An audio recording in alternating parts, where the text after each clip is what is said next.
How we doing, everybody? Duncan Deli here, and today we're going to be going over all the brand new cards that have came out recently that I think you guys should add to your team that are fantastic in Ultimate Team this early in the game. If you guys want more content like this, make sure to hit that subscribe button, and if you're interested in Duncan University, where you can become as good as me at the game, make sure to join my Discord. Link is in the description. Without further ado, let's jump into it. All right, we're going to jump right into the big boys here, starting off with the brand new master, Bobby Orr. Now, this card has 94 speed and acceleration at 6 foot tall, 198. Now, it is good to notice that that is similar to Cale Makar. So because he's a little bit undersized, I would not put him on the same line as Cale Makar or on the same line as Adam Fox. So make sure if you're using this card, you pair him up with a bigger defenseman or a guy with truculence such as Team Builder Brisebois, or you could put him with like Dougie Hamilton, but I wouldn't put him on the same line as one of your small guys. But he's got a pretty decent shot, great hands at all pretty much low 90s, good defensive awareness at 91. This is definitely a must-get card for everyone in the game if you can get him. Even at an 85 overall, it still has 92 speed and acceleration. So even if you just use him as a rental and you don't want to put any power-ups into him, still definitely worthwhile going out and getting this card this early in the game. Next, we have the 87 Master, Kendall Coyne Schofield. I don't know how to say your name. I got to be 100% honest.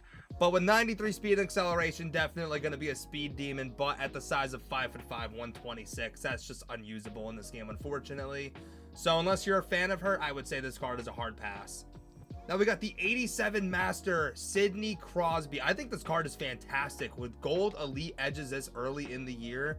With 90 speed and acceleration, 92 agility, 87 on the draw, all low to high 90 hands, and a 90 wrist shot. This is a fantastic centerman card, especially that if you don't have any of the team builder centermen, this could be another good cheap option for you that's definitely worthwhile getting.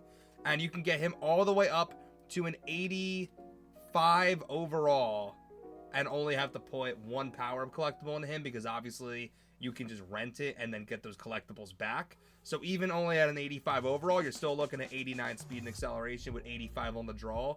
And Sidney Crosby, even though he's only 5'11", he always seems to play bigger than he is. I've always noticed that with him. He doesn't play as small as his height indicates. Definitely worthwhile getting this card and should make most players' teams.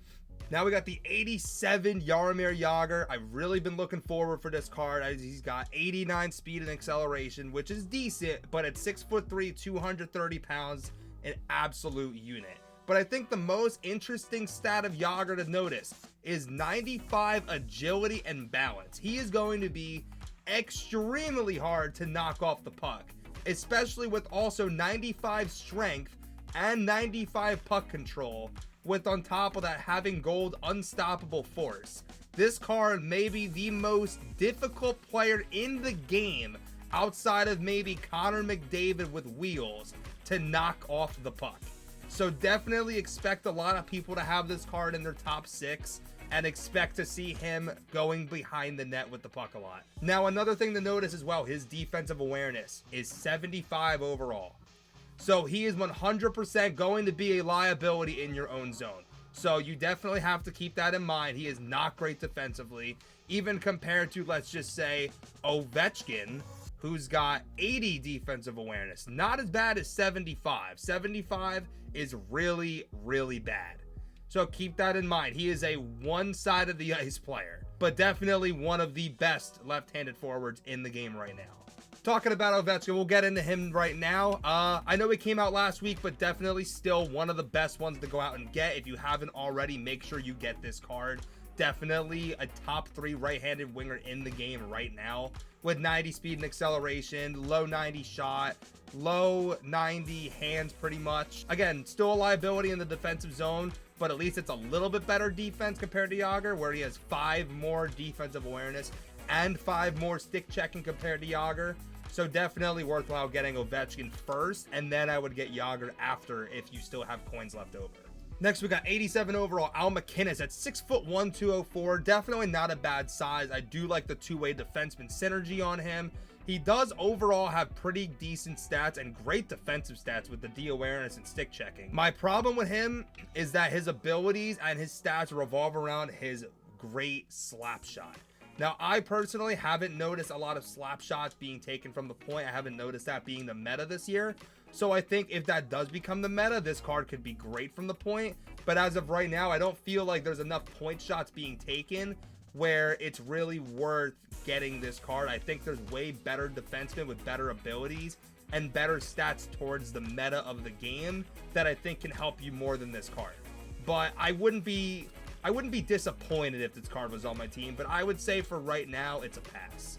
And the last master we got here is 87 Ed Belfour with pretty good stats, but again, he's only 6 foot tall. Abilities, light work is a really good ability. I love light work. I think right now, because of how bad the glove is in this game and how many shots go in over the glove, I think this could be the best ability in the game for goalies. But it's 6 foot tall. This goalie is unusable. Just stick to your Markstroms or your Ottingers or Sogard, whatever big goalie you want to use. Just stick to those guys. Don't worry about abilities this early in the year. So this is going to be a pass for me. Now getting in the Gordie Howe, standing at 6 foot tall, 205, 90 speed, 91 acceleration, decent shot, decent hands, great defensive stats. And this card is not worth getting, and I'm going to explain why. The power-up icon Gordie Howe is only going for about 500,000 coins. Sometimes you can even find them for 450. So let's say this card goes for about 250,000 coins. If I would rather pay the little bit of extra premium to get the power-up icon that will constantly go up overall over time, compared to this card, which A, does not have gold truculence, which is what makes the power-up icon so valuable, and he does not go up in overall throughout the year. So for that reason, this card is a pass. Not because he's not good enough, but because it's more worth it. You're getting a better bang for your buck by getting the power-up icon version, which is honestly not that difficult to obtain. It, like I said, compared to Lemieux and Gretzky, it's about half the price of them. Or if you want to build them, just buy the get the mega players packs from your Hut Champ rewards. You get 30 guaranteed gold players from every single pack, and it'll become very easy to obtain this card in just less than a month. All right, now we got Maurice Richard with 89 speed, 91 acceleration, good shot, good hands, decent defensive stats, but a 5'10" and 170 pounds. I mean, it's not a great size, but honestly, the biggest killer for him is just him being 102 years old. Just impossible to use on the ice. He's basically out there on a wheelchair. So this one's just going to be a hard pass for me. And the last player we have for the Gallery of Greats event is 86 Dominic Hasek with, again, a little bit undersized, but only 166 pounds at 6'1". But I do like the contortionist ability. I think that actually does activate quite a lot. So I think this card could be interesting to experiment with, but I would say is a pass on most teams. I wouldn't spend money on him. I wouldn't spend coins on him. But if you packed him untradeable, I would definitely give him a shot and see how he plays. I think it's interesting with that ability there. We got a few other cards to go over as well. The new Global Series event just came out today. And this 87 overall William Nylander is a sneaky good card with 91 speed and acceleration. Good shot, good hands, okay defensive stats at 6 foot 204. That's a very good build for a winger, and he has elite edges, silver ability, and gold make it snappy. I think these abilities can go hand in hand. I think make it snappy this year is actually one of the better shooting abilities, and he does have playmaking forward, which is very easy to activate. It's a very common ability on most players. Definitely, I would say I wouldn't put him like over Ovechkin. I think getting Ovechkin on the Gallery of Greats event is more valuable than this card. I think he's worth getting first. But this Nylander card is a very good card, and I wouldn't be shocked if I start to see him on a lot of teams. All right, we got 3 more cards left. We got 89 overall Jack Hughes with 93 speed, 94 acceleration, 96 agility. Sorry, I thought it was 95. 96 agility. With silver wheels, gold elite edges, fantastic shot in hands, even decent stick checking and defensive awareness. This is easily a top 4 left-handed winger in the game right now. I know he's a centerman, but you don't play him at center just because he's undersized and only 84 on the draw. You're going to put him on the wing. He's going to be one of the fastest players zipping around right now. Definitely worth it. So if you have the coins and you can afford him, definitely worth putting on your team. Next up, we got the 89 overall Elias Pettersson at 6'2", 176. Really dislike this build. I'm not a fan of very lanky players where it's like they're really tall but really underweight. But with Gold Unstoppable Force, I give this card a pass. That's the only reason why this card is usable. If you are not using Unstoppable Force on this card, this is a hard pass. But if you're using Unstoppable Force, this is a good card, and it is a must buy on your team if you're putting them in your top 6. With a great shot, great hands, decent speed, and a great defensive build with 92 D awareness and 88 stick checking, even 85 on the draw, he could play center for you. This is a very good centerman card. I would say I would play him at center. I don't think this is a winger build just because there's way faster wingers. Even base Connor McDavid, I'd rather have on the wing over him. The 86 Kuznetsov, I'd rather have on the wing over him. Obviously, the new Jaromir Jagr, I'd have on the wing over him. So I would put this card at center, and if he makes your top 6, make sure to put Unstoppable Force, and this is going to be a great card for you.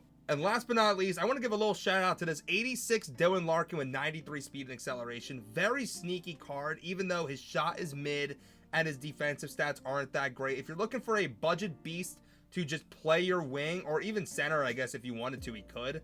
Definitely grab this Dylan Larkin. I don't think he's that expensive right now, but let's see, he's only going for about 70,000 coins, which I believe is about the same price as base Connor McDavid.